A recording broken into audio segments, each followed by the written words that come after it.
What are some of the changes that you have made? Let me give you 3. Yeah. Number 1, Yeah. we have a feeling that the students are younger than we were.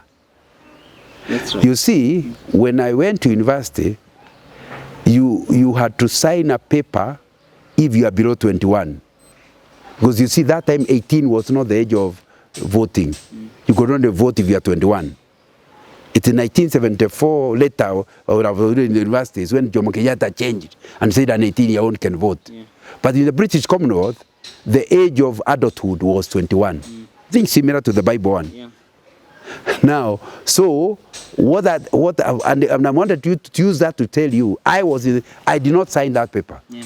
I was already over 21. When you were joining first year. First year, I was already, and I was among the young people. All the time I was in high school and earlier, they always say, hey, you are so young. In fact, at one time my uncle said, why can't you repeat? You are so young. You went to school too early. And yes, I was already over 21. Yeah. So one thing is, we have younger people in the university than our time. And because they are younger, sometimes you feel like you are mature in the way you related things, the way you run things. There is that feeling. That's not a research fact. It's a feeling which I'm allowed to have. Yeah. As you go to campus, and that's a big difference, is that you don't have, people sound like they need to be doing their masters for that kind of level of age and behavior. Yeah. Number 2, we were so poor that the only thing we could afford is a piano. So the equipment there, then the guitar came. The students today are so rich that they have boom, boom, boom, boom. You know, sometimes we go preaching with my wife. I can remember going preaching in Kenyatta University, and normally you sit, right, and the thing is here. Yeah. Hey, my wife said, you can't, I will lose my ears. Yeah. I said, no, you know, this is them. Yeah. This is not us, we are visiting. Yeah. Let's just survive another 1.5 hours. Let them continue. In other words, you can't go to a church like that. Yeah. But I have learned early that without that noise, the students don't feel like they have had worship. Yeah. Worship is boom, boom, boom, boom, boom, boom. Now if it's like that. Now if I want to reach them, and it's not a sin to play loud music, I'll have to survive. You have to fit there with the loudness. With the loudness. Yeah. But that's a big difference, because you didn't have that kind of a problem. We did not. You know, in our time, even playing the guitar in the local church meant you are backsliding. So, to have all these kind of boom, boom, boom, boom, boom, boom, including now, some people are dancing. Yeah. So you are there to worship, but it's become drama. Because I keep asking, dancing in front of people, how does it become worship?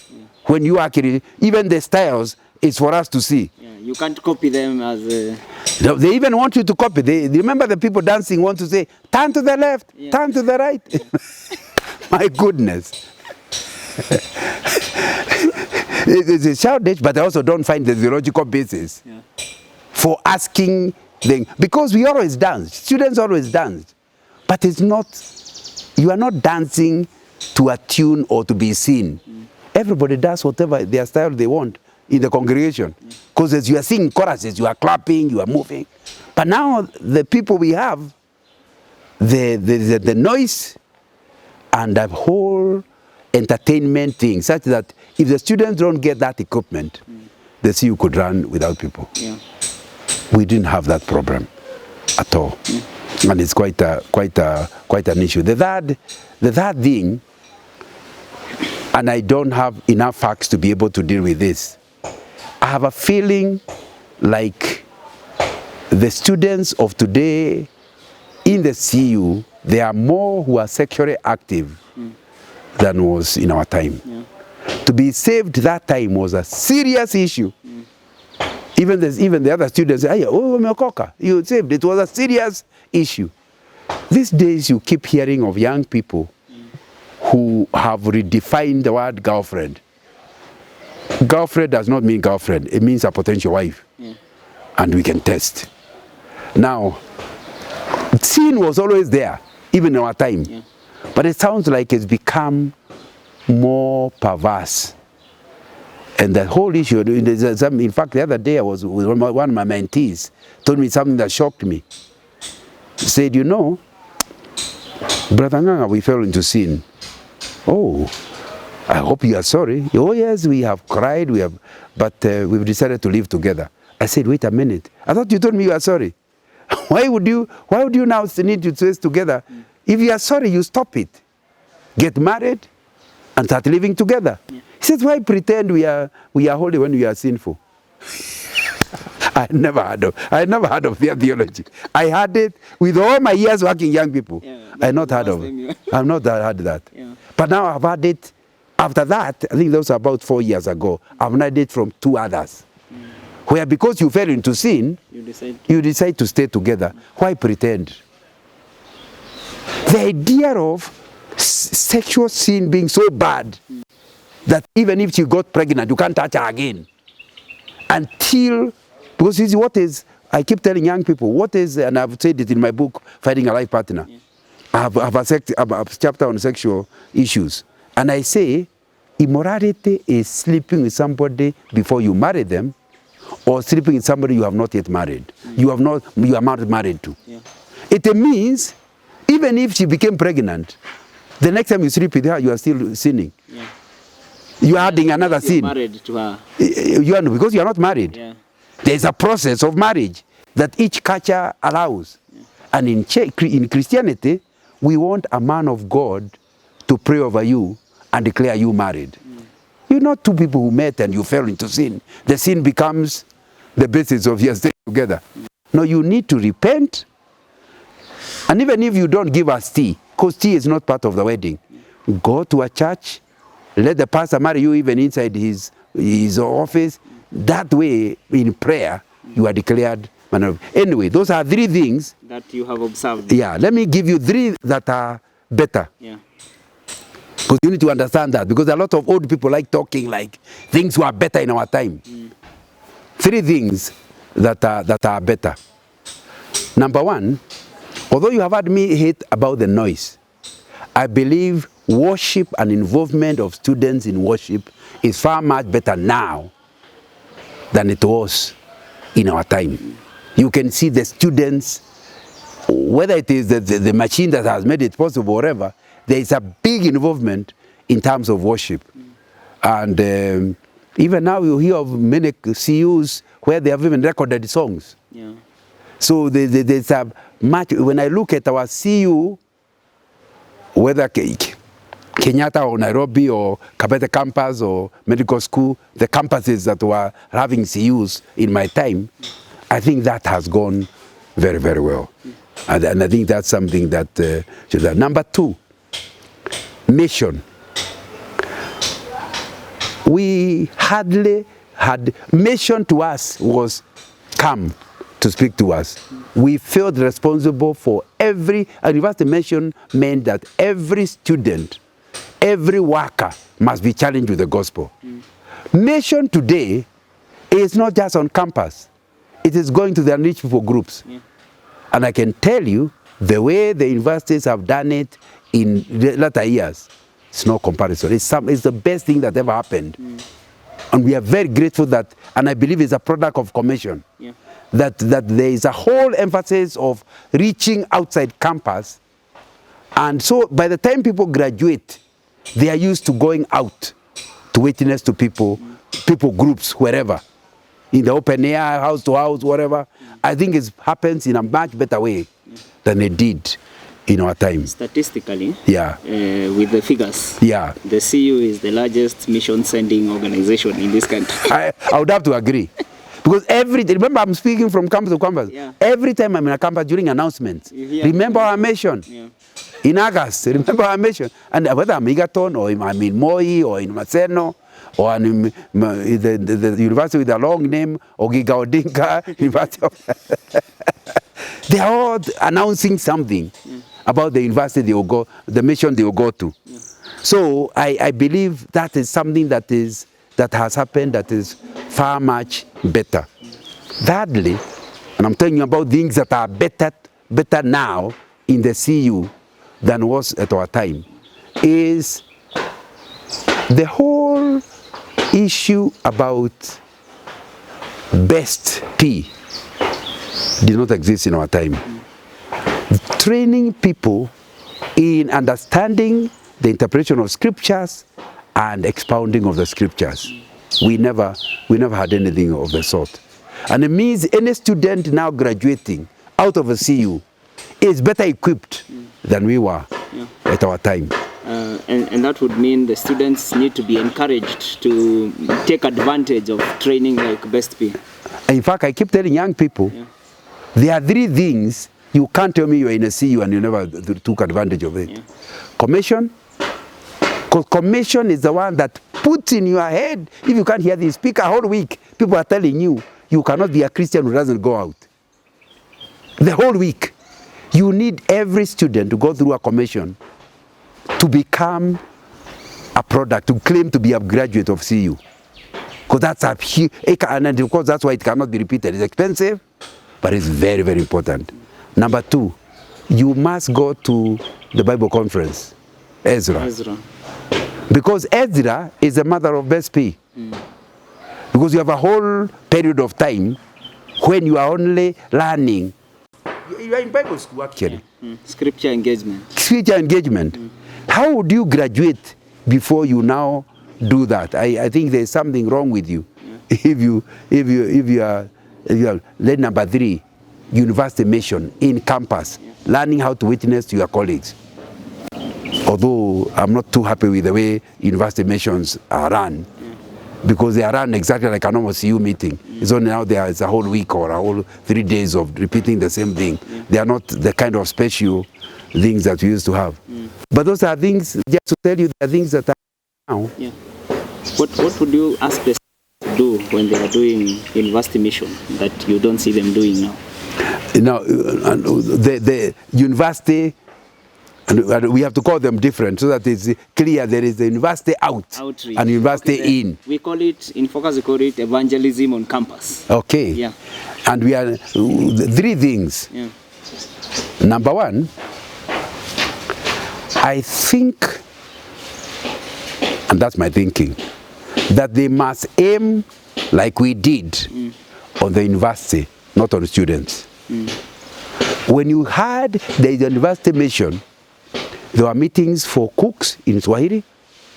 There were meetings for lecturers, organized dinner. Professor Kenoti would help us organize dinners for university staff, or whether they are Kinagoge who are drinking in the common room, whatever, Bukot, Bitek, all of them are invited to hear the gospel from a person whom they can respect.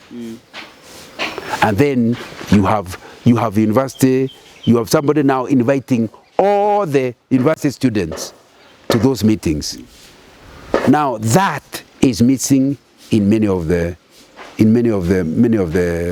university missions I've been involved. Even the ones where I'm the speaker, I've seen them missing. I don't think the students think it's another CU meeting. They don't see the seriousness of once in a lifetime. Because the university mission needs to come once every 4 years. So that you have enough time to raise money to actually organize strategies that will ensure in a 1 week, nobody on that campus will not have been challenged with the gospel. That is something that is missing. Number 2, the university mission was not organized by students. Because since it can only happen once in your lifetime, it means you have never seen another one. Because you must graduate. So organizing used to take 2 or 3 years. So you start with the people who have seen the other one, but by the time it will happen, they will have graduated. So you must include lecturers or other associates to be part of the committee. That's planning for the planning. Because how do you plan for something you have never seen? So therefore there will be a lecturer like now, the one I told you of 76 when I was chairman, Professor Taritwala, who was then a lecturer, Dr. Taritwala was then a lecturer in engineering, was the one we are with. And we used to go to his house on Rough Bunch Road. We really enjoyed the wife's tea, and in fact the other day I took them out for lunch and I told them I still remember those biscuits. So So that's something that is missing. Because you see, the kind of thing I have described must be done. You have enough time. And so the involvement of non-students in order to plan it. The third thing is that if they invite one of your pastors, how will he speak the language of the lecturers? So the kind of speakers that are invited to the mission, you can see there's nothing special. I don't know where it fell off. Focus has a role to play in that one, because Focus are the older people who should have been helping. But now the older people never saw it either.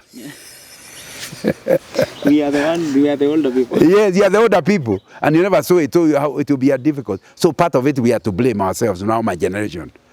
But I think that those are things that need to be done, because you need, like John's taught after he speaks for a whole week. That's a book. Already, it's a book. Because you see, it's a very well researched series. Like the one of Kivengere was Man at the Zero Hour.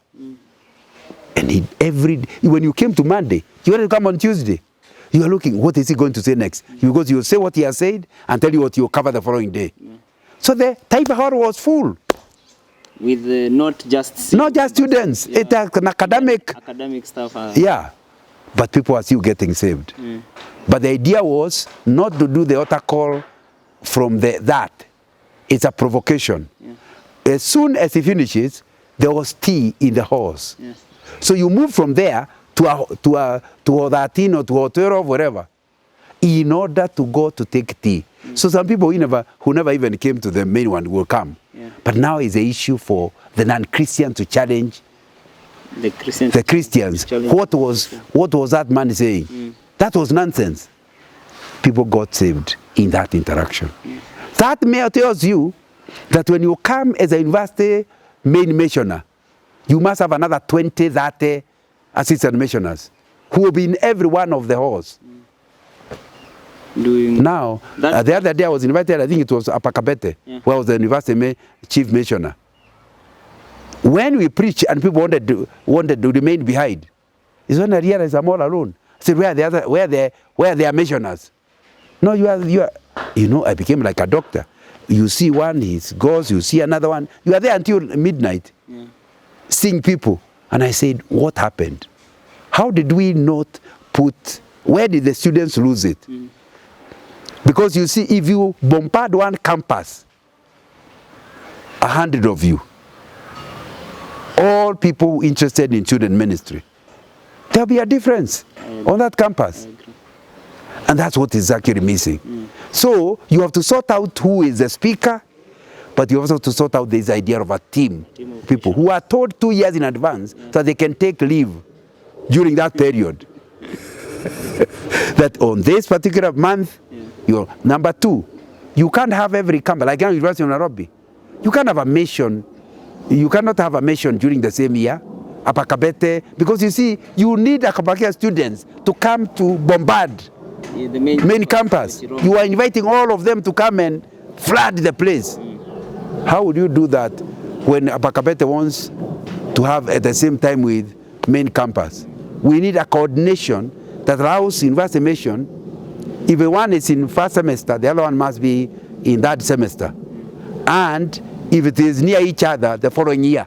And if you have 4 years, 4 years with 2 or 3 semesters, those are how many? 12. Yeah, so you can see clearly there's no need of 2 campuses having a mission at the same time, so they can support each other.